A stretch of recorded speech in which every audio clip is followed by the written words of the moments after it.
Bonus. Trax.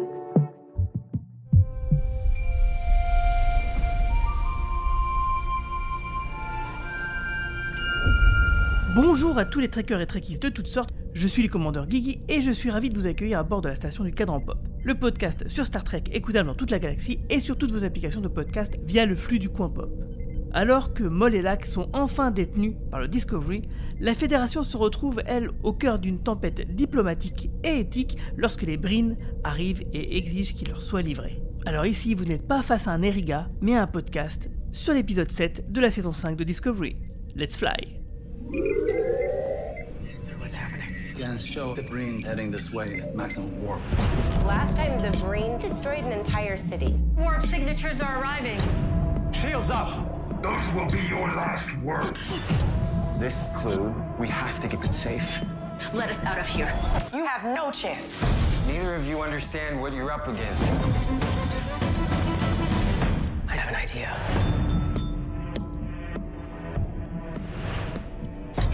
Working. Et pour en parler, bien sûr, je ne suis pas tout seul, je suis avec un équipage d'élite, avec notre capitaine Manu qui est revenu. Salut Manu. Oui, bonjour à tous. C'était bien l'Ouest Hurlant ? Ouais, c'était très bien, ouais. Je vais d'ailleurs, les rediffs sont en ligne, donc je peux le partager, il faut que je fasse ça demain, je pense. Mais ouais, c'était très cool. C'était intense parce qu'une journée, c'est court, mais c'était à la fois court et très fourni. Ouais, en tout cas, ouais, moi j'ai suivi ça avec attention, c'était très intéressant. On a bien sûr avec nous notre lieutenante Marie-Paul. Salut Marie-Paul. Salut tout le monde. Comment ça va ? Écoute, ça va, c'est cool, c'est vendredi soir. Ça fait du bien, il fait beau. On peut ne pas parler de disco si tu veux, on peut parler de plein d'autres trucs. On peut parler de fraises, on parlait de fraises tout à l'heure. Carrément. Et on parlait de fraises avec notre officier expert Romain Nigitas. Salut Romain. Eh ben bonjour à toute la galaxie, expert mais peut-être pas en fraises même si j'en mange. Tant que tu n'es pas aux fraises, ça va. Ouais bah écoute, on verra à la fin de ce podcast. Alors avant de commencer, on va faire un petit rappel du financement participatif qui en est à 103%. Donc merci tout le monde, ça fait vraiment plaisir en une semaine d'avoir atteint nos 100%. Donc maintenant bien sûr objectif 150% parce que le but c'est de faire toujours mieux, toujours plus, parce que plus on a d'argent, ça veut dire qu'il y a plus il y a de participants et de participantes. Parce que donc pour le moment on a à peu près entre 40 et 50 personnes pour cet événement. On espère atteindre à peu près les 100 personnes et dans ce cas-là on sera dans la salle numéro 3 où j'avais tourné la petite vidéo de présentation du crowdfunding. Et en fait c'est une salle avec 183 places et avec un écran qui fait 3,30 m sur 7,75 m. Et si on est moins de 100, beaucoup moins de 100 en tout cas, on sera dans une salle un peu plus petite comme une salle à 109 places avec un écran qui fait 3,45 m sur 6,40, donc un peu plus petit c'est sûr. Et si on est par contre beaucoup plus de 100, ce que j'espère vraiment, c'est avoir la salle numéro 1 où il y a 275 places avec un écran qui fait 3,50 m sur 8,40 et donc ouais c'est super. Et sinon on va tous chez Guigui. C'est beaucoup plus grand que chez moi, c'est sûr.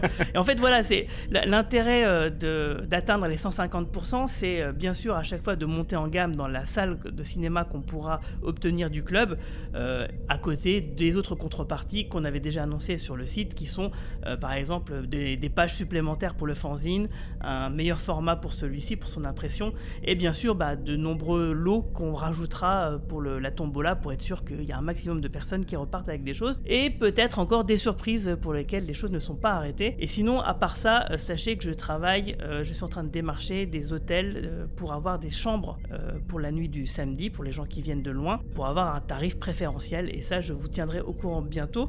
J'ai un formulaire que j'ai préparé sur Google Forms que je partagerai bientôt sur internet et qui nous permettra de savoir comment à peu près organiser les choses. Dès que j'en sais plus du côté de l'hôtel, je lance ça et je pense que ça sera au courant de la semaine prochaine. Pour compléter aussi, plus il y a de gens, plus il y a de gens du coup. Ah oui, c'est ça, c'est plus il y a de gens. Un autre intérêt, c'est plus il y a de gens, plus on rencontre de gens. C'est ça, et plus ça va être cool, quoi, c'est sûr. Et déjà, franchement, merci et bravo à tous ceux qui ont contribué jusque-là. Franchement, c'est super cool. C'est allé assez vite et je sais pas. Je sais que moi, ça me fait super plaisir de voir que ce projet-là avance aussi bien et qu'il est monté de main de maître et géré de main de maître par Guigui. Donc franchement, merci à tous et à toutes. J'ai rencontré une messoise à Ouest Hurlant justement et j'ai fait t'aimes Star Trek ? Elle m'a dit non. J'ai fait c'est pas grave, quand même. La prochaine fois, tu dis est-ce que t'aimes les Mirabelles ? Au moins, t'es sûr qu'elle est bien. Ah mais ça se trouve elle va venir en plus parce que du coup elle habite à Metz donc c'est pas possible. Oui, en plus, le film là, finalement, c'est quand même une très bonne porte d'entrée pour l'univers de Star Trek, le film de J.J. Abrams de 2009. Donc oui, qu'on aime ou pas le film, c'est vraiment une bonne porte d'entrée pour rentrer. Je pense que ça s'est passé comme ça pour J.J. Abrams, ça s'est passé comme ça. Ils lui ont dit « Hey, t'aimes Star Trek ?» Il a fait « Non, bah viens quand même !» Exactement. Exactement. Après ils ont fait pareil avec Star Wars et puis voilà. En tout cas, avant de parler de Discovery, c'est l'épisode de cette semaine, il y a une petite news qui est sortie, un award que Star Trek a obtenu. Ouais, c'est pas nous, hein. C'est Star Trek. On n'a pas eu d'award nous ? Non, pas encore Non, malheureusement. Peut-être un On en jour. recrute un alors. Si vous appelez award, venez. Comme ça on Voilà. aura un award. Le award de la meilleure tarte à la Mirabelle, peut-être. Oui, bon, on a appris là dans la semaine que toute la franchise Star Trek dans son ensemble allait recevoir un Peabody Award, et pas n'importe lequel, puisque ça sera le Institutional Award. Alors le Peabody, c'est un truc qui est pas super connu en France, mais qui est ultra prestigieux et renommé aux États-Unis. C'est un petit peu l'équivalent du prix Pulitzer, mais pour tout ce qui est radio, télévision et même médias électroniques, c'est-à-dire Internet, etc. Ça existe depuis les années 40, c'est remis par une fondation à travers l'université de Géorgie, et ça récompense notamment les séries télé. Il y a plein de séries qu'on aime tous, qui ont reçu le Peabody au fur et à mesure des années. Dans les années récentes, je crois qu'il y a eu Lost, il y a eu Battlestar Galactica, il y a eu Breaking Bad. Cette année, il y a The Bear, il me semble, si je dis pas de bêtises. Et alors, en général, c'est un prix genre meilleure série, meilleur documentaire, etc., etc. Et là, Star Trek, c'est pas juste ils ont eu meilleure série, parce que c'est pas que Star Trek Discovery cette année qu'ils auraient eu meilleure série, faut pas déconner. C'est donc ce qui s'appelle le Institutional Award, donc c'est vraiment un prix qui récompense une franchise dans son ensemble, ou une institution dans son ensemble pour l'ensemble de leur œuvre. Donc c'est pas pour une personne, mais là c'est pour une franchise. Donc c'est pas en effet un truc glamour façon Emmy Award, Golden Globe, etc. Puisque même s'il y a une cérémonie au mois de juin, ils annoncent les gagnants avant la cérémonie. Donc tu vois un peu ils ont pas trop compris le côté suspense, mais c'est pas grave. En gros, ça institutionnalise un petit peu Star Trek, ça rentre un peu dans le cadre. C'est un peu comme s'ils avaient une Légion d'honneur ou une médaille de Chevalier des Arts et des Lettres, un peu dans ce genre-là. C'est bizarre que c'est pris autant de temps, non ? Bah, faut un peu de recul. Toi, cette année, t'as aussi Mel Brooks qui va avoir un prix Peabody pour l'ensemble de sa carrière. Donc c'est un peu un prix qu'on donne à quelqu'un qui est pas loin de décéder, grosso modo. Donc on espère que Star Trek c'est cohérent du coup, c'est cohérent. Mais voilà, ça fait plaisir. Ça va pas changer la face de la franchise. C'est vrai que c'est un truc qui aurait pu être sympa au moment du 50e anniversaire. Ça aurait été un compte rond, mais c'est vrai que ça avait pas encore vraiment redémarré à ce moment-là. Non, mais du coup, ça me paraît cohérent. Ils ont regardé la saison de Discovery, ils se sont dit c'est bon, ça crève. C'est ça. On y va.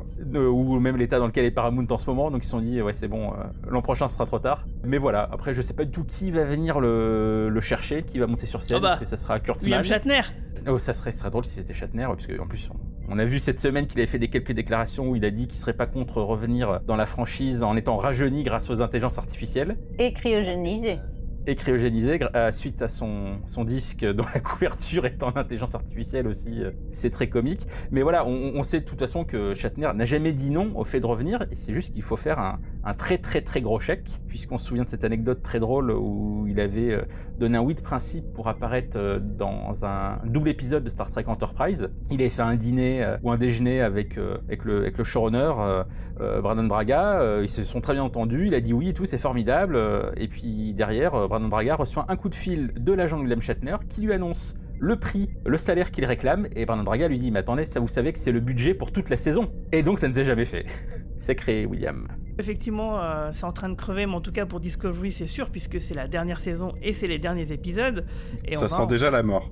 Ça sent déjà la mort. Et on va faire donc un tour de table sans spoiler pour parler de cet épisode de cette semaine, mais aussi celui de la semaine dernière, parce que Manu, tu es le seul à ne pas t'être exprimé à ce sujet, puisqu'on avait toutes et tous plutôt bien aimé l'épisode de la semaine dernière, mais pas toi en fait. Celui Stargate là ?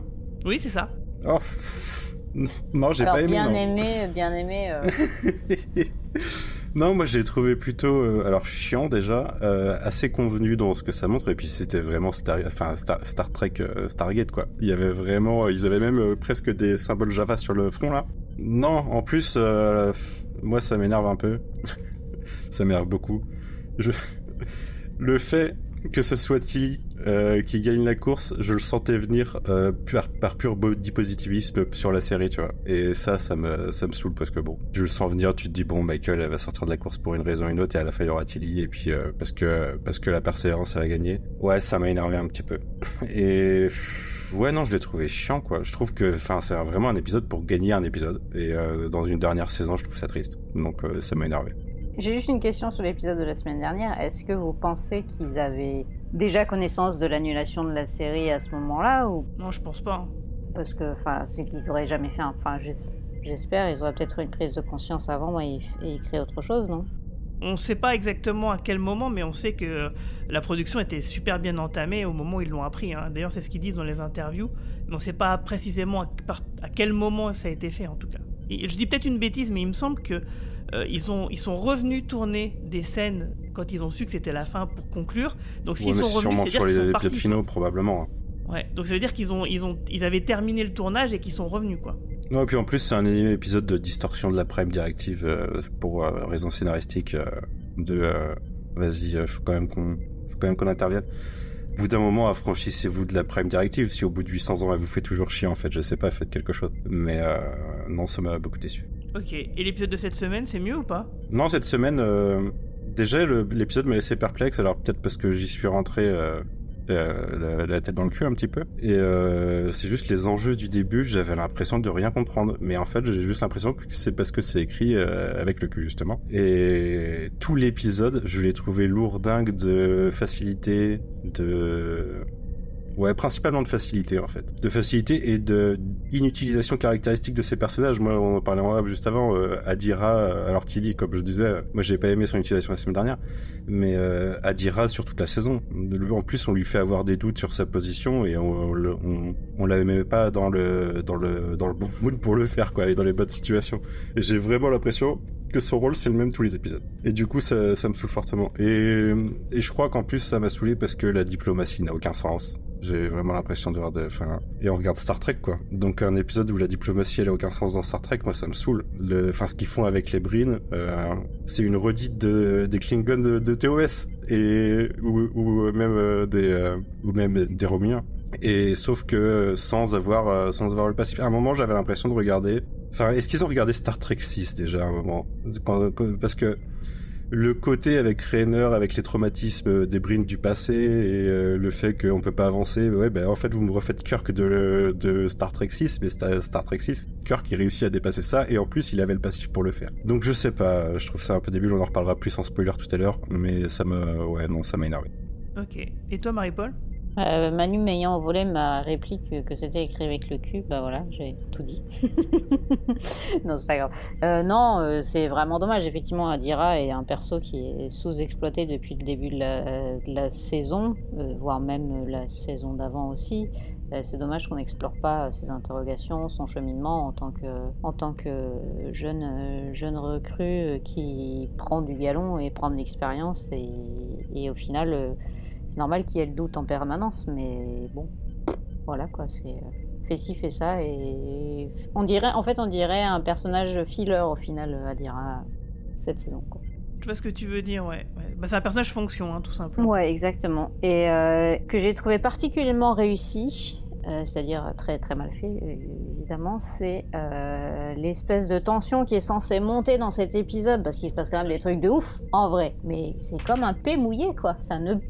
le point d'orgue de l'axe, des choses qui se passent dont on parle en spoiler, on pourrait quand même se dire on va ressentir quelque chose, ça va faire quelque chose. Non, en fait là c'est un fake, on est sur un holodeck.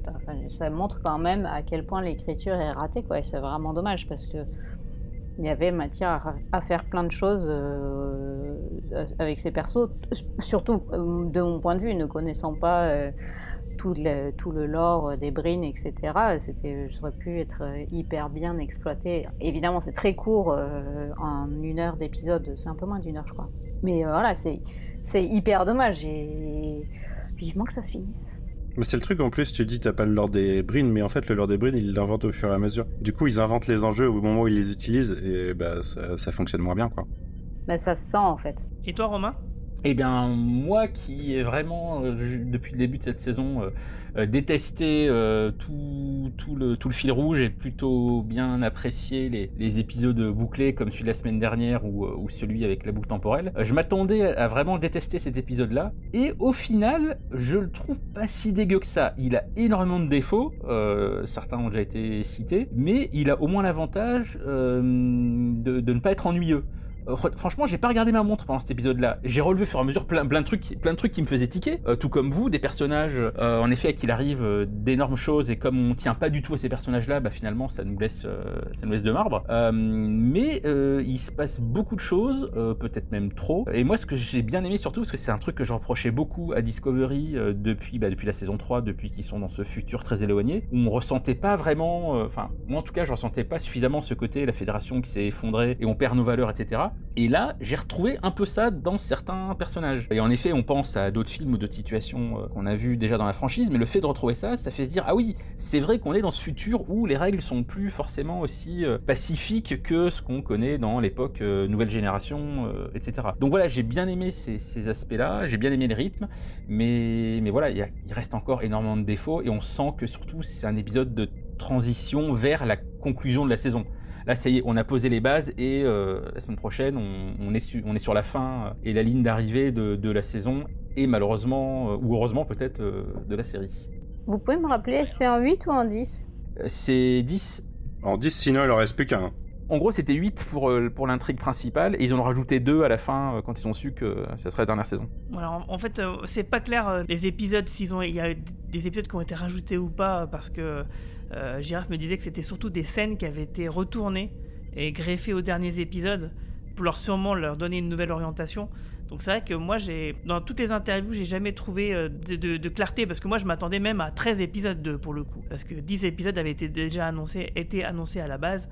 Donc je ne sais pas du tout, on verra ça à la fin, peut-être. J'espère que ça se sentira pas, parce que ça serait vraiment terrible. En tout cas, sinon, pour l'épisode de cette semaine, je suis plutôt de la team Romain.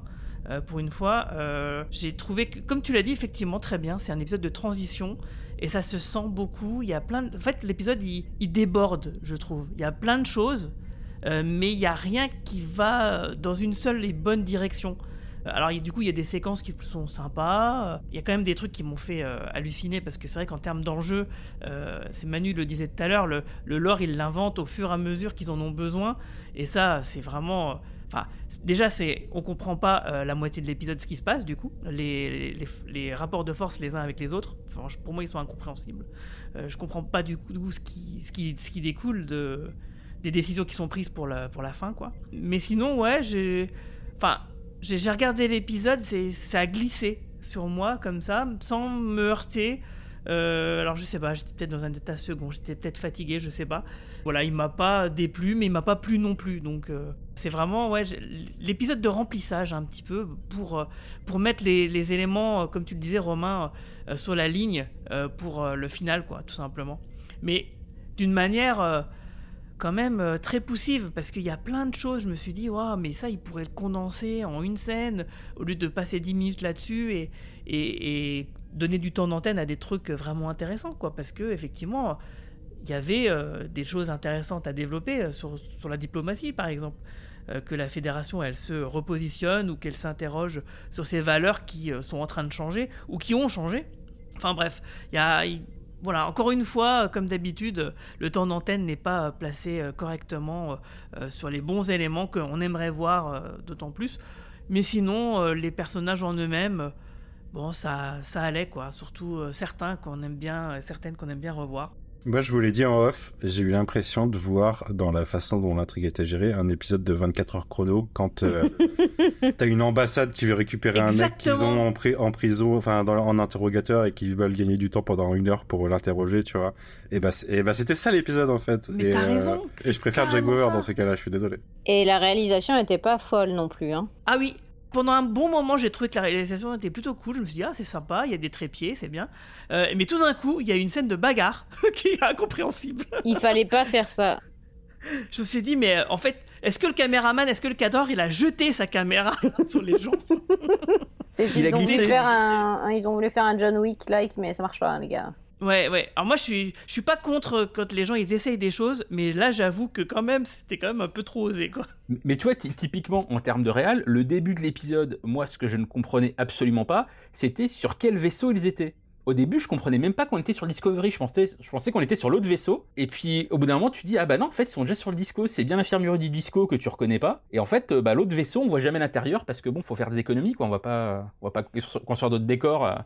Ils sont pas sur Disco au début, ils sont... Quand ils sont dans les couloirs, si, parce qu'ils sont dans les couloirs, ils parlent dans les couloirs, et ils arrivent dans l'infirmerie. Oui, ok. Bah du coup, on va en parler directement dans la zone spoiler.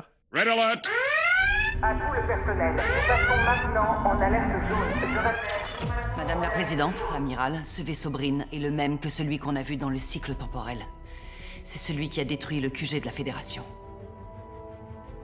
Que nous disent les balayages? On ne peut pas pénétrer leur bouclier, Amiral. Contactez-les. J'espère que votre visite à Elac vous a permis d'obtenir des informations utiles. Oui. Sans lui, ce chef suprême ne peut pas prétendre au trône. On doit trouver un moyen d'utiliser ces informations pour les faire partir, pacifiquement. Il se connecte, Amiral.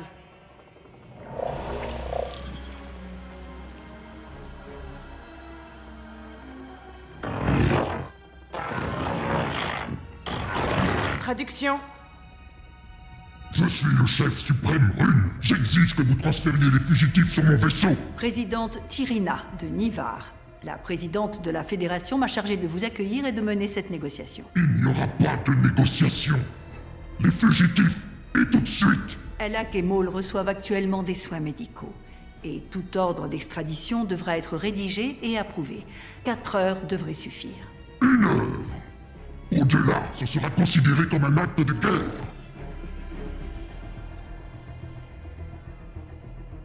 Un ordre d'extradition. Cela me semblait plus vraisemblable qu'une invasion de Tribule. Vous avez dit avoir besoin de temps pour savoir comment mettre à profit ce que vous avez appris afin de résoudre ce problème pacifiquement. Vous avez 1 heure. Entendu. Je crois avoir une idée. Warning. Donc l'épisode 7 qui s'appelle Un Eriga a été écrit par Raven Metzner, ouais c'est ça, et dirigé par John Dukowski. Donc ouais, effectivement, l'épisode commence sur le Discovery. En fait, c'est simplement que Maul et Lack ont été interceptés la semaine dernière par un autre vaisseau dont on voit l'extérieur. Donc c'est un vaisseau qui est très moche, donc c'est un vaisseau du futur, hein, vraiment dégueulasse, très monolithique. Zéro envie sur le design. Hein. Ouais, franchement là, putain, mais qu'est-ce que c'est que ça, quoi. Et donc du coup, ils ont été transférés sur le Discovery et on a la commandante Nan qui revient, donc chef de sécurité, qu'on avait abandonné, je crois, en saison 3, et qui revient ici sans ses gros implants qui ressemblaient à, vous savez... Elle a perdu tout son flow, je suis désolé. Mais on l'a déjà vu avant. On l'avait déjà revu? On l'avait déjà revu sans ses implants, ouais. Ah, ok. En fait, c'est ces implants qui ressemblent, vous savez, quand on a des appareils dentaires, là. Quand on est adolescent, les grosses moustaches... Ça lui faisait des super pommettes. Voilà, c'est ça. Et ah, tu trouves qu'elle a perdu son flow, toi? Moi, j'aime toujours bien. Mais oui, mais ça y enlève de son flow, j'aimais bien avec ça. D'accord, ok. Et donc, elle est là pour le transfert, pour interroger Maul et Lack, etc. Et il y a Book qui fait un peu la bouille, parce que lui, il aimerait bien être dans le coup. Alors, ça m'a fait... Moi, par contre, ça m'a fait mourir de rire, parce que Book, j'ai vraiment l'impression... Le gars, il s'accroche à Maul en disant « Je suis ton frère, je suis ton frère ». Et l'autre, elle est là « Mais fous-moi la paix, je sais même pas Dégage, me parle pas. Ah, le gros c'est trop drôle, quoi. Ouais, franchement, ça devient vraiment un running gag. Hein. Tu t'as un peu l'impression que c'est l'acteur qui dit « Mais attendez, mais faites-moi faire un truc, sinon je sers à rien. » C'est ça. Oui. Ouais, c'est vrai que c'est un peu ça. Donc ouais, parce qu'ils se sont fait capter et là, il faut les interroger pour savoir ce qu'ils veulent, etc. Et il y a... Ah, puis elle a récupéré aussi le journal du docteur Velek, vous savez, le Romulien qui a lancé un peu toute cette course aux artefacts. Donc ils ont récupéré ça sur Maul et donc du coup... On peut se dire qu'ils ont un ascendant d'informations sur les Brins qui vont débarquer et qui vont leur demander, qui vont exiger qu'on leur restitue Maul et Lack. Alors c'est là que moi je dis tout de suite que j'ai pas compris les histoires de succession, de prise de pouvoir au sein des Brins, parce que moi j'étais parti sur l'idée qu'en fait l'oncle de Lack il voulait les buter. Parce que pour l'affront... C'est ce qu'ils voulaient nous faire croire, et en fait, ils le veulent pour la transition, c'est tout. Mais en effet, c'est ce qu'ils nous faisaient croire jusque-là, en effet. Ouais, mais ils nous disaient, les Riga, ils l'ont dit en même plus 2 fois, je crois, dans cet épisode, c'est une dette de sang, ça doit se régler dans le sang. Mais surtout qu'ils n'ont pas de sang. Oui, en plus, oui. En plus, c'est bizarre. Les Bryn n'ont pas de sang, quand même. Clairement, au niveau de l'imagerie du truc, alors déjà, pour moi, c'est une fusion des Romuliens et des Klingons, avec leurs guerres de clans, c'est une machine de guerre avec des guerres de clans. Et du coup, zéro imagination par rapport à tous les autres peuples qu'on a vus jusque-là. Mais la dette de sang, le fait que ça s'appelle une dette de sang, en effet, enfin, dans l'imagerie, vraiment, mais vraiment, c'est encore pire, quoi. C'est imagination guerrière 101, j'avais l'impression de regarder Warhammer quand il y a un Dreadnought qui arrive. Le truc s'appelle le Dreadnought, c'est-à-dire, bah alors c'est le nom qu'on donne au cuirassé, hein, mais je sais pas. Ayez de l'imagination, pensez à autre chose. Pensez à autre chose, surtout que le seul truc, c'est d'être gigantesque. Au point, pour moi, je pense vraiment qu'il peut détourner des planètes de leur orbite, parce qu'il est tellement gros que ça en devient n'importe quoi. Ah, le gros vaisseau des Bryn quand il arrive. Ouais, c'est vrai que c'est impressionnant, ça. Et encore, je connais pas Warhammer, je pense qu'il y a peut-être plus de subtilité que ça, en fait, dans le lore. Là, c'est vraiment... Et le truc qui m'a le plus énervé, c'est la tentative de bluff avec, du coup, celle qui contrôlait la planète de Rainer, du coup, en l'invoquant, en disant, bah, du coup, on bluffe, on a vendu Mollelak à elle, quoi. Et l'autre, il les croit comme ça, paf, c'est bon. Genre, on nous met tout le lore des Romuliens et des Klingons pour faciliter la compréhension, mais ils ont pas d'espions dans les clans des autres. Genre, le truc diplomatie 101, en fait. Tu vas me mentir, mais en fait... C'est la diplomatie pour les nuls, en fait. Ouais, non, c'est vraiment... pour ça que pour moi, c'est même pas imaginatif, c'est débile, quoi. Je sais pas. Ok, alors pour vous, c'était fait exprès de nous faire croire qu'ils voulaient les récupérer pour les buter. Ouais, oui, et en fait, non, bah ils ça, en ont c'est besoin pour la succession. C'est juste pour avoir un twist dans cet épisode. Ouais, moi, je comprends toujours pas hein, dans ce cas, parce que ouais, effectivement, pourquoi appeler ça une dette de sang, impliquant qu'effectivement ils doivent mourir, parce qu'il me semble que Lac le dit clairement oui. en plus. Mais dès il dit pas, oh là là, je vais être obligé de suppléer mon oncle lorsqu'on aura pris le pouvoir parce que blablabla la famille, je sais pas quoi. Non, c'est pas ça du tout qu'il nous a dit dans les épisodes précédents, donc je comprends pas. Alors, en tout cas, ce qui est drôle, moi, ce qui m'a fait mourir de rire, c'est que effectivement, évidemment, donc Lac meurt. Et à aucun moment, il y a quelqu'un qui dit au fait, c'est Michael Burnham qui l'a blessé à la base. Donc là, du coup, les Bryn, ils seraient super furieux, ils pourraient s'en prendre directement à elle, en fait, parce que c'est quand même Michael qui l'a mis dans cet état-là à l'origine, quoi. Non, ils disent non, mais c'est sa faute, il s'est fait une overdose, voilà. Ah oui, moi j'avais oublié qu'elle l'avait blessé, en fait, je croyais que c'était en fait, la blessure qu'a Lac, qui fait que le docteur Culbert, avec sa super doudoune, j'aime bien aimer sa doudoune. Ouais. Qui soit obligé de le soigner, c'est parce qu'effectivement, il y a eu un organe vital touché lors de l'affrontement avec Burnham 2 épisodes plus tôt. Et donc, il est sur un siège, blablabla. Et pour faire diversion, pour que Moll puisse... Alors, le plan pourri, quoi. Pour que Moll puisse s'enfuir, prendre une navette et ensuite le téléporter, blablabla, je sais pas quoi, il prend des espèces de... super analgésiques qui sont censés pas prendre en super grosse dose. Donc, ça veut dire qu'il a ça à proximité et il se l'inflige. Je veux dire, mais d'où est-ce que tu as des doses mortelles de médicaments à côté d'un patient dans une table de nuit, dans un hôpital ou je sais pas quoi? Enfin, ça n'a aucun sens, quoi. Enfin, bref. D'où aucun matériel médical ne va détecter l'injection de... Enfin, 800 ans dans le futur du Star Trek qu'on connaît. Mais... Non, mais il y a rien qui va dans cet épisode, quoi. C'est le fait de le faire mourir, ils auraient pu le faire mourir simplement de ses blessures au lieu de faire cette espèce de pirouette ridicule... Enfin, et du coup, le docteur Culbert, mauvais docteur, hein, ne laisse pas les drogues sur le siège du patient pour qu'il puisse se suicider. Mais après, ça va dans le côté Roméo et Juliette qui pousse depuis le début. Ouais, donc, mais bon, quand même. Moi, ce que je trouve dommage en plus... On s'en fout, en fait. Quand il meurt, on ressent rien. Enfin, je sais pas vous, mais c'est vrai qu'on s'en fout, on n'a rien à foutre parce que le mec, sous son maquillage, enfin, le maquillage est... Franchement, on a eu mieux dans Discovery comme type de maquillage. J'ai l'impression qu'ils ont foutu... ils ont fait The Mask, en gros. T'as rien qui bouge, t'as aucune émotion qui passe ni chez lui ni chez les autres. La scène tombe complètement à plat. Mais en fait, c'est ça que je trouve le plus cool, en plus, c'est qu'ils enlèvent l'intimité de sa mort au couple, quoi. C'est-à-dire que la scène de mort, elle était faite pour être entre deux. Et là, non. Il y a tout le monde, en fait. Et c'est au milieu de l'action, au milieu d'un combat Non, et puis enfin, attendez, il y a quand même le Dr. Breen, machin, qui vient le sauver. Il fait quoi au juste? Il pose sa sacoche sur le lit et c'est tout. Il fait, c'est trop tard. Et en plus de ça, ce qui est bizarre, ce qui est mal écrit, c'est que donc on a cette espèce d'échange, de diplomatie, de coups de bluff, etc. entre les Breen, la présidente de Nivar, etc. Et à un moment donné, on voit pas quand Michael, elle va demander l'aide pour le docteur. Moi, j'aurais bien aimé voir cette scène-là, parce que franchement, je me demande comment ils auraient pu écrire un truc pareil, parce que c'est quand même super tendu, parce que vu ce qui a précédé, les scènes qui ont précédé, on se dit que normalement, ils auraient jamais dû accepter... Enfin, ça aurait dû partir en couille déjà à ce moment-là. Et à partir du moment où Lack, il meurt, ok, ils prennent Moll avec eux parce qu'elle a des informations qui pourraient les intéresser, parce que bon, elle a réussi à les convaincre, voilà, elle a des trucs intéressants pour eux. Mais pourquoi ils fument pas la Fédération? Oui, moi j'aurais foutu le feu, quoi. Bah ouais, ils auraient... le neveu, il est mort. Le neveu royal, là, il est mort. Oui, donc il n'y a plus de possibilité d'accéder au trône. Donc, voilà, on a récupéré les informations qui nous intéressent. Bon, bah maintenant, vous nous avez fait chier, on va vous cramer. Et puis voilà. Puis en plus de ça... Surtout que, en fait, ce que leur propose Moll, elle sait que la Fédération, elle veut pas et qu'ils vont venir à leur oui, en plus. après eux. Donc, en effet, il faut les cramer, normalement. Il faut les cramer tout de suite. En plus de ça, le vaisseau Breen, il est gigantesque. Le QG, alors c'est le QG de Starfleet, il est ridicule à côté. J'aime beaucoup le design, par contre, à chaque fois qu'on le voit, j'aime beaucoup. Oui, il est joli, mais pour autant, il a l'air très c'est ridicule à côté du Dreadnought. Bah ouais, c'est complètement... Enfin, ils pourront rien faire. En plus, ils ont quoi? Ils ont 10 pauvres vaisseaux qui se mettent en ligne devant. Enfin, qu'est-ce que tu veux? C'est pas dissuasif du tout, hein, pardon, mais... Il y en a 3 qui arrivent. Ils ont pas vu La colère de Khan, donc ils savent pas qu'un combat dans l'espace, ça se fait en 3D et pas en 2D, mais... Oui, en plus. Mais bon. Comme d'hab.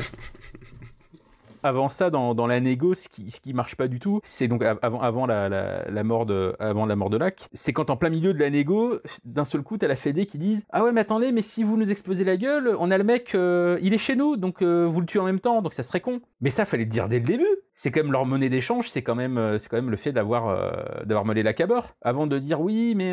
C'est pour ça qu'à partir du moment où il est mort, eh ben rien ne les empêchait de les fumer. Et c'est ça. Ils l'ont pas fait, on sait pas pourquoi. L'argument, juste le fait de l'avoir à bord et de dire bah si vous nous tirez dessus, vous tuez votre mec, ça c'était l'argument numéro 1 dès le début.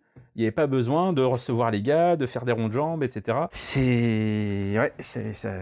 ne marche pas, j'ai envie de dire. Mais t'as l'impression, en fait, toi, ce qu'on disait tout à l'heure au début sur les noms, toi, Dead 200, Dreadnought et compagnie, qui sont des noms super génériques, t'as l'impression qu'ils ont écrit un canevas d'épisodes, ils se sont dit, bon, ça, on le remplira après, on trouvera des trucs après, et en fait, ils ont pas eu le temps. Ils ont dû se dire, ok, là, on met une scène de diplomatie, quelqu'un veut l'écrire, et t'as tout le monde qui s'est barré aux toilettes, et t'as l'impression que tout l'épisode est comme ça, en fait. Et pareil pour la réal, et quelqu'un veut faire l'épisode de baston? Non, personne? Bon, bah, ok, je vais faire tomber la caméra par terre. Mais après, pour moi, il y a des logiques de prod qui ont changé aussi, bah, tu pourras plus en parler avec moi, Romain, je pense, mais j'ai le sentiment que sur beaucoup de séries, notamment sur les séries Netflix maintenant, il n'y a plus de writing room en fait. C'est les scénaristes sont dans leur coin, il y a plus, comme c'est des délais de production très courts et qu'il n'y a pas de retour pendant la saison puisque la saison est déjà faite, bah les scénaristes ils discutent pas, ils voient pas les erreurs des autres ou ils discutent pas pour dire t'aurais pu faire ça mieux ou autre, ça devient un cadavre ski de conneries quoi.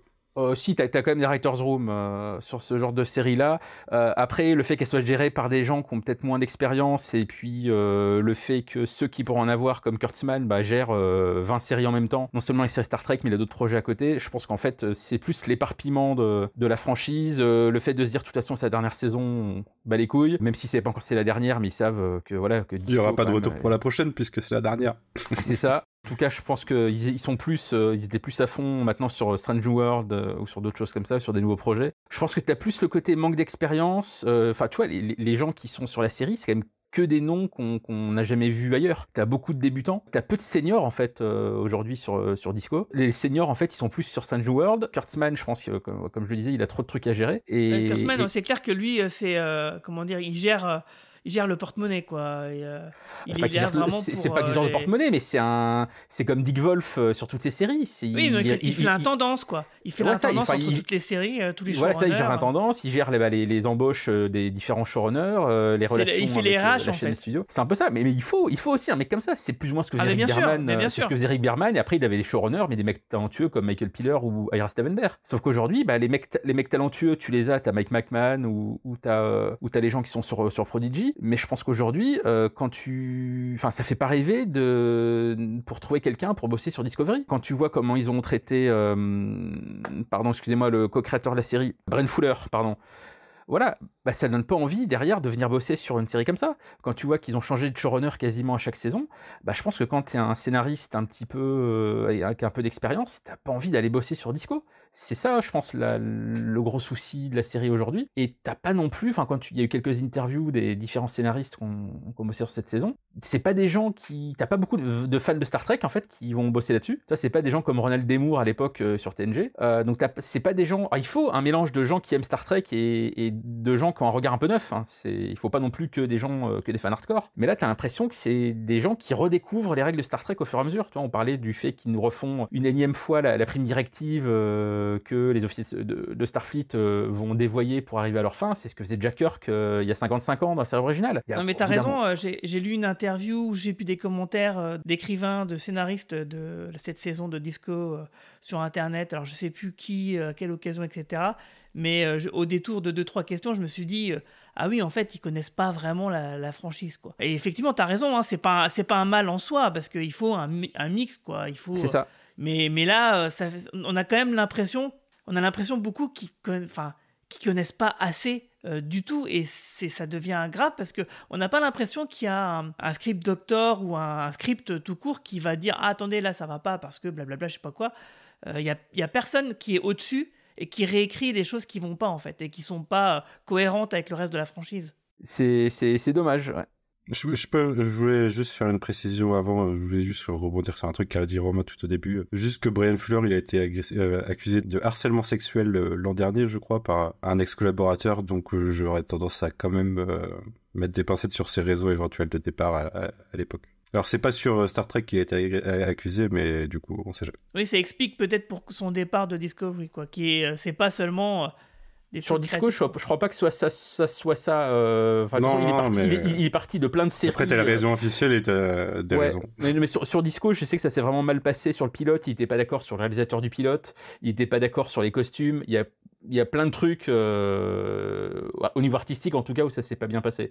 Après, en effet, il a eu d'autres soucis plus tard, mais ça fait depuis Hannibal, en fait, tous les projets sur lesquels il était, à chaque fois, c'est parti en couille, quoi. Et Marie-Paul, ouais, du coup, tu voulais dire un truc. Oui, je disais, il y a un élément que j'ai trouvé sympa dans l'épisode quand même, c'est cette idée d'archives intemporelles d'œuvres qui est dans l'espace. Alors, je sais pas si c'est quelque chose qui existait déjà avant dans les autres œuvres Star Trek, mais je trouvais ça cool comme idée d'avoir un. Ça sera le sujet du prochain épisode, j'ai l'impression. Je suppose, oui. Mais ça me parle, ça.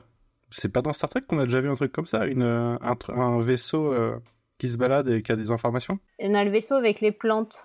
Ça, c'était dans la saison... Ah, c'est peut-être ça. C'était dans Stranger Worlds ou c'était dans la saison 3 C'est la saison 3 Non, c'est la saison 3, du coup. C'est peut-être ça. C'est justement là où Nan lâche l'affaire, où elle part, quoi.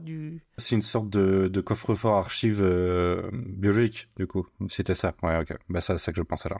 Dans le Wordex, on a le gars qui collectionnait tous les extraterrestres bizarres aussi, avec la carotte. Ouais. Oui, j'ai bien aimé que ce soit Reno qui soit interrogé là-dessus et que ce soit une ancienne le Deus Ex Reno dans cet épisode. Ouais. Ça, j'ai bien. Ça, c'est le seul passage où j'ai fait bon, ça, c'est cool. Ouais, au final, par contre, elle fait ouais, j'ai un peu menti sur mon CV et quand même, elle a le truc. Mais j'ai un peu menti sur mon CV. Ah oui, non, mais je sais ce que ça nous rappelle en fait. Ça rappelle aussi dans la saison 2 de Strange World, la nouvelle ingénieure du vaisseau qui, dans le passé, on s'aperçoit qu'elle est pareil, une espèce d'antiquaire avec la montre de Kirk. Ça rappelle un petit peu. Ça se trouve, c'est elle dans le vaisseau dans le futur, parce qu'elle peut vivre super longtemps. On va la retrouver, ça serait drôle. C'est vrai, peut-être que Kovic en est un aussi, c'est une théorie que j'ai vue sur Twitter. Le fameux caméo, ouais. Bah moi j'ai bien aimé, voilà, Reno, à chaque fois qu'on la voit, ces scènes, elles sont fantastiques, quoi. L'autre, elle est en train de discuter, en train de réfléchir à aider Tilly et Adira, et en même temps, elle est en train de bricoler, faire ses trucs dont elle a besoin de faire. J'adore, quoi. C'est vraiment une espèce de mix entre, je sais pas moi, O'Brien et le docteur holographique, avec son propre style. Je trouve ce personnage vraiment fantastique, quoi, et j'aimerais tellement le voir plus souvent. C'est dommage que les autres soient pas écrits de la même manière parce qu'ils sont toujours obligés de s'arrêter, de faire des grands discours. Mais j'ai l'impression qu'ils peuvent pas faire deux choses à la fois, en fait. Il me semble, alors je sais plus si c'est vrai ou si c'est un fantasme et tout, comme quoi l'actrice réécrivait ou improvisait un peu ses dialogues, quoi. Bah, c'est quelqu'un qui vient du stand-up, donc qui a aussi pas mal l'habitude de l'impro. Donc ça doit lui venir sûrement plus facilement que d'autres. toutes ces répliques sonnent juste, en fait. Ce qui n'est pas le cas de tout le monde, effectivement. Bah, ça sonne juste pour le perso, en tout cas, ouais. Ça colle à ce qu'elle en a créé, ouais. Un mélange de nonchalance et de cynisme, et du coup, c'est tout. Moi, il y a une scène que j'ai vraiment beaucoup aimé dans l'épisode, et Manu en a un peu parlé tout à l'heure dans l'intro avant la zone spoiler. C'est la scène où Rainer explique un peu son background vis-à-vis des Breen. Et en effet, moi, exactement comme Manu, ça m'a fait penser à Kirk dans Star Trek 6. Et alors, en effet, même si t'as un peu ce côté répétition, et que fondamentalement, le comportement de Rainer est dégueulasse, parce que c'est ni plus ni moins que du racisme, mais je trouve ça intéressant que Star Trek ose aller là-dedans, comme ils l'ont fait en effet avec Kirk et les Klingons. Un peu aussi, moi, ce que j'avais bien aimé dans Deep Space Nine, quand Sisko explique à ceux qui sont à la Fédération sur Terre que ouais, c'est facile de se comporter comme des anges quand tu vis au paradis, mais quand t'es sur Deep Space Nine, c'est un peu plus compliqué. Et j'aime bien voir ces moments où Star Trek ose montrer que ouais, il y a un idéal qu'on aimerait atteindre. La Fédération, on vit tous ensemble, c'est super youpi.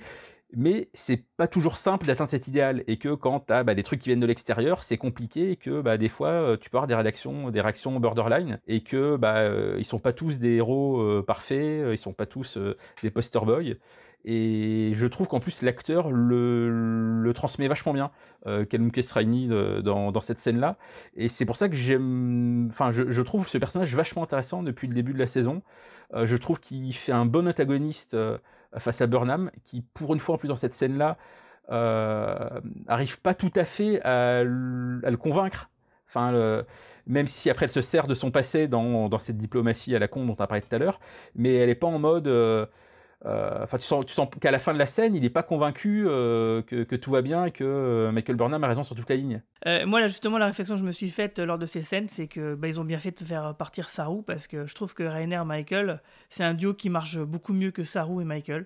J'ai l'impression qu'ils arrivent mieux à l'écrire, alors je sais pas à quoi c'est dû, mais en tout cas, ça parce fonctionne qu'il lui dit mieux. de fermer sa gueule par moment, et c'est pas mal. Indirectement, quoi. Ouais, c'est vrai, mais ça fonctionne, quoi, je trouve. Alors que Saru, j'ai toujours eu l'impression qu'il nous vendait une amitié, une relation qui n'existait pas, en fait. Dans la première saison, quand tu reviens au début, Saru et Michael se considèrent quasiment comme frères et sœurs. C'est comme ça qu'ils eux-mêmes le disent. Mais ça s'est perdu au fur et à mesure, ouais.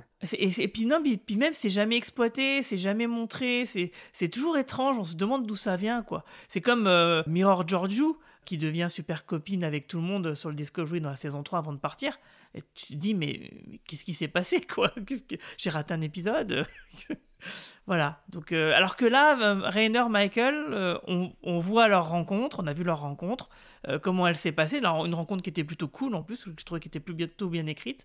Et effectivement, touche par touche, épisode par épisode, cette relation se construit. Et là, vraiment, on voit quelque chose de tangible, je trouve. C'est un peu ce qu'ils n'ont pas réussi à faire, selon moi, entre Janeway et Chakotay. Où au bout de deux épisodes, c'était ok, on est super copains, tout va bien, il n'y a plus d'histoire de Mackie. Là, on a l'épisode 7, t'as toujours des frictions entre Burnham et Rainer, alors que Rainer est pas censé être dans le Mackie, ils sont censés être déjà tous les deux dans Starfleet, mais c'est ce Starfleet de cette période future où c'est un peu l'apocalypse, où c'est une toute petite fédération, on l'a dit tout à l'heure avec le petit QG. Et voilà, c'est ce que je vous disais tout à l'heure un peu en intro avant la zone spoiler, c'est là qu'on voit que ce futur est pas le futur idéal du 24e siècle de Picard. Et c'est dommage qu'on l'ait pas plus vu au cours de ces 3 dernières saisons. Tout à fait. Et je rejoins ce que tu dis, hein. Effectivement, je suis en plein revisionnage de Voyager, et je te confirme que tu as raison. Chakotay, on comprend pas comment, d'une seconde à l'autre, il se plie complètement à Janeway en disant « Ok, je suis votre numéro 1 le plus fidèle, et je ferai tout ce que vous me dites. » Maintenant, on a compris, c'est parce qu'il est amoureux. Oui, on le comprend au fur et à mesure du temps, mais c'est pareil, c'est quelque chose qui est jamais vraiment finalement exprimé. Mais on va s'arrêter là. Sauf si on a vu Oko, sauf si on regarde Oko.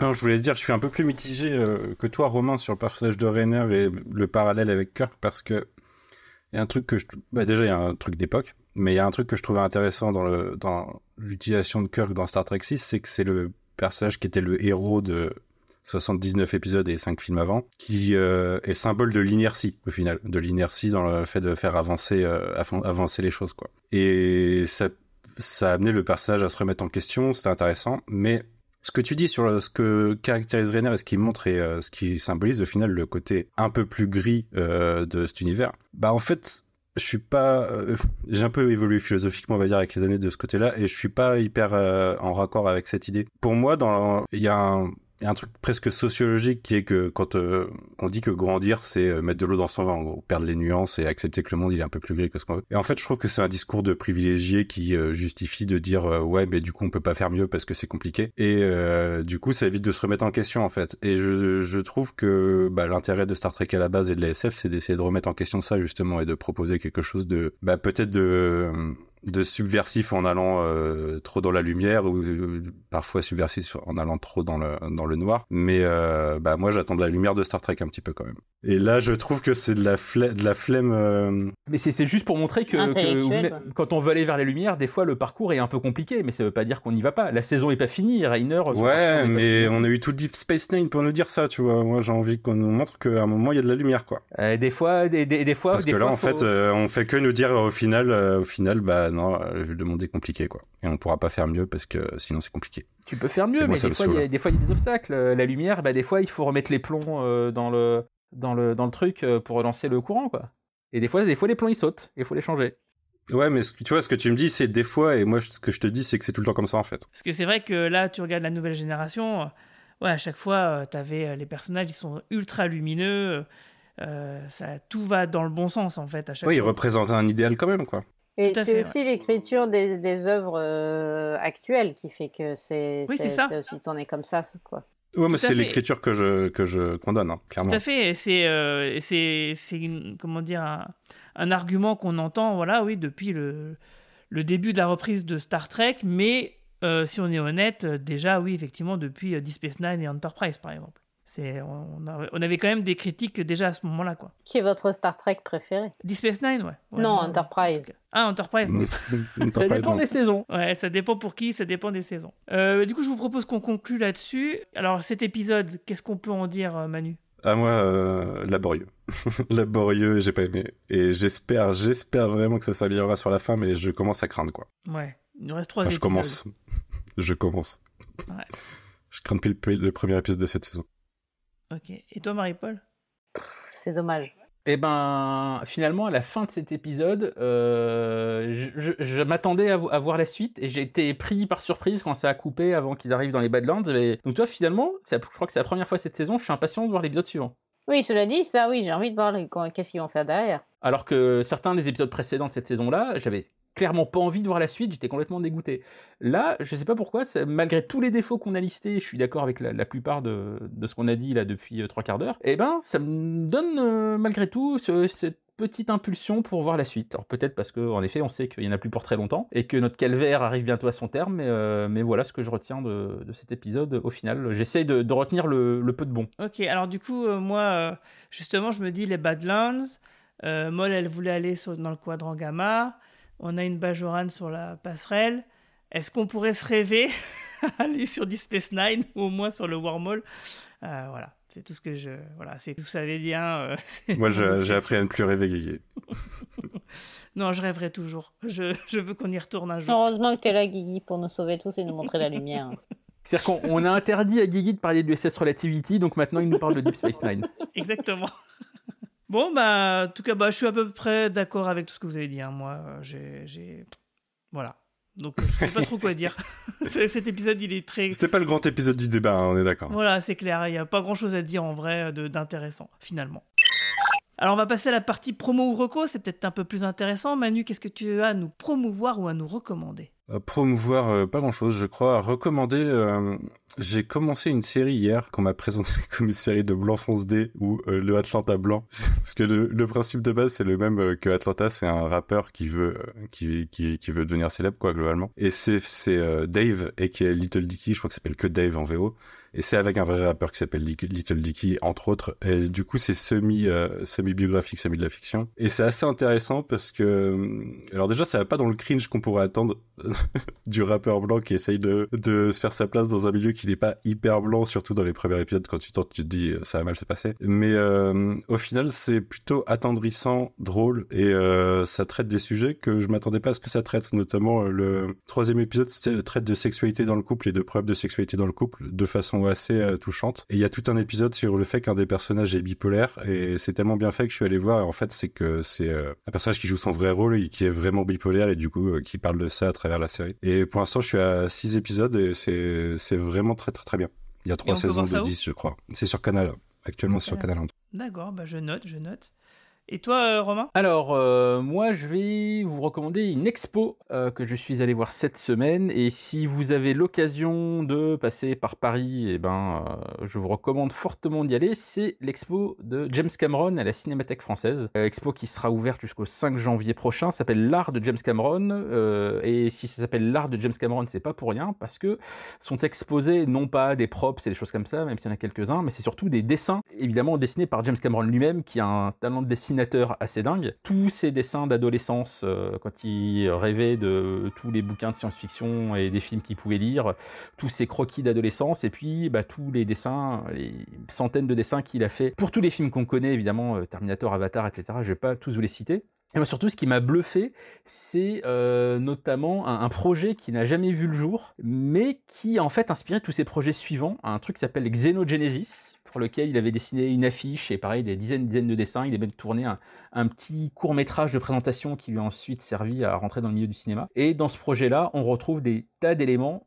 qu'on a ensuite retrouvé dans tous ces films derrière. Il y a le Hunter Killer de Terminator, il y a le bras cyborg de Terminator, il y a une extraterrestre à la peau bleue, il y a des vaisseaux spatiaux, il y a plein de trucs comme ça. Vous retrouvez tous ces dessins, son affiche, etc. dans cette expo, et on voit du coup d'où vient tout ce qu'il a fait dans ses autres projets. Donc c'est assez passionnant. Donc vraiment, si évidemment vous écoutez ce podcast, c'est que vous aimez la SF, donc je ne peux que vous conseiller d'aller voir cette expo si vous avez l'opportunité de passer par Paris. Je ne sais pas du tout si ensuite elle circulera en province, malheureusement je ne pense pas. Donc voilà, au pire, il y a le catalogue de l'expo qui est dispo, donc un gros bouquin avec tous les dessins qui sont dedans. Donc voilà, je conseille vraiment de voir ça. Xenogenesis, qui est le nom de la trilogie d'Octavia Butler aussi de SF en anglais, je crois. En français, c'est sorti sous d'autres titres, mais ça s'appelle comme ça. D'accord, je connais pas du tout. Et toi, Marie-Paul ? Eh bien, moi, je vais promouvoir ce que Manu n'a pas promu. C'est le coin lecture qui a lieu lundi soir sur Twitch à 21h. C'est vrai qu'il faut que je le rajoute sur le planning, je crois qu'il est décalé le planning. Voilà, donc lundi soir, le 13, nous serons donc en direct sur Twitch, comme tous les 15 jours. De temps en temps, c'est décalé quand on manque de personnes disponibles, pour parler de livres. Il me reste 2 jours pour lire 500 pages, moi. Ah oui, tiens, j'ai le lien de sang d'Octavia Butler que j'ai récupéré, donc je peux peut-être aussi m'y mettre. Moi, ce sera de la SF, sachez-le. Donc voilà, c'est tous les 15 jours à peu près, on fait ça sur Twitch, et ça sort de temps en temps en podcast quand on a le temps. Et moi, en ce qui me concerne, c'est une promo.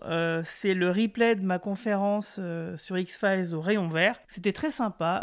On a eu beaucoup de galères parce que je devais faire ça à l'extérieur, sur une grande scène. Et finalement, il n'y a plus au moment où j'installe tout le matériel. Il a fallu se délocaliser en intérieur dans une salle finalement en catastrophe. Et puis finalement, il y a eu du monde qui est venu. Donc c'était très sympa. Donc c'est un replay que j'ai mis sur ma chaîne YouTube parce qu'en fait, je me suis dit, je vais pas en faire un podcast du coin pop parce qu'il y a beaucoup de redites dans ce qu'on dit du coin pop. C'est un peu un résumé, on pourrait dire. Et du coup, quelque part, c'est une excellente porte d'entrée, une excellente promotion pour les podcasts sur X-Files du coin pop, justement. Donc si vous avez bien aimé cette petite vidéo d'1 heure, je vous conseille d'aller vous précipiter ensuite sur les podcasts du coin pop sur X-Files, qu'on va bientôt continuer avec Manu, Mara et Mehdi d'ailleurs. Courant juin, on va s'attaquer à la saison 9. Je sais pas quand est-ce que ça va sortir, mais en tout cas, ça sortira bientôt. Voilà, Combien d'heures par podcast Maintenant qu'on a divisé les saisons en 2, c'est 2h30. Mais sinon, quand on fait une saison complète, c'est 3 heures, 3h30, 4 heures. Ça dépend. La limite, c'est que le podcast ne doit pas être plus long que la saison elle-même. C'est vrai qu'il nous reste 9, 10, 11, donc on va se marrer. Ouais. Et le deuxième film, vous en faites un sur le deuxième film. On va moins se marrer sur le deuxième film, c'est pas hyper drôle en vrai. C'est vrai. Je pense qu'on va pas passer des masses de temps, quoi, malheureusement. C'est vrai. C'est tristement pas ouf, quoi. Et sinon, moi j'ai aussi une autre promotion qui concerne cette fois l'association Philactère, dont je fais partie. On sort une BD qui s'appelle Yin et Bao, qui est une espèce d'hybride entre la bande dessinée franco-belge et le manga. C'est une histoire complète de 120 pages en couleur, qui est plutôt sympa. Donc c'est un Ulule qu'on a lancé, qui a pour l'instant à 50%, qui va durer encore un mois. Donc je vous invite à aller jeter un œil. C'est une BD qui a été créée par Morad, qui est un super bon dessinateur et un bon conteur. Je vous invite à aller regarder ça donc sur Ulule. Cherchez Yin et Bao, Y-I-N et Bao, comme ça se prononce. En tout cas, merci à toutes et tous de nous avoir suivis. N'oubliez pas que si nos podcasts vous plaisent, merci de nous mettre 5 jolies étoiles et sympathiques commentaires sur les applications où vous nous écoutez, que vous pouvez nous retrouver sur notre Discord, notre Blue Sky, notre page Facebook et surtout sur notre site internet podcast.lecadranpop.fr. Et sur ce, je vous souhaite à toutes et tous une longue vie et plein de prospérité. Salut tout le monde. Salut. Salut. Hasta la vista, baby.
Bonus Trax. Pour fêter les 15 ans du film Star Trek de 2009 qui a relancé la franchise, nous allons le projeter lors d'une séance spéciale le samedi après-midi 21 septembre 2024. Et bien sûr, comme précédemment, nous allons vous préparer tout un tas de surprises et d'animations pour en faire un moment Star Trek inoubliable. Il y aura bien sûr la projection du film en version originale sous-titrée, mais aussi un enregistrement en public du podcast d'analyse avec mon équipage d'élite. Avec bien sûr Manu, Marina, Romain Brami, Romain Nigita et Marie-Paul. De nombreuses contreparties seront disponibles sur le site de KissKissBankBank. Il y aura notamment un fanzine, des quiz, une tombola et plein d'autres surprises. Vous pourrez participer du 30 avril au 9 juin, tout ça au cinéma Le Club à Metz dans une ambiance très décontractée.